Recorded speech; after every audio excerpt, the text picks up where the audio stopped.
Hai, hai, hai, hampa kat mana tu? Semoga hampa semuanya sihat-sihat jaya. Walaupun di mana hampa berada.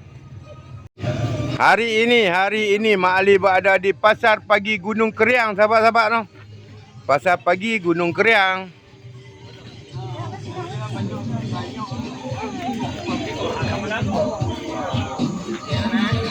Sedikit view untuk hampa. Tapi bila hampa melihat video ini, hampa jangan lupa memanfaatkan butang-butang kat sebelah kanan hampa.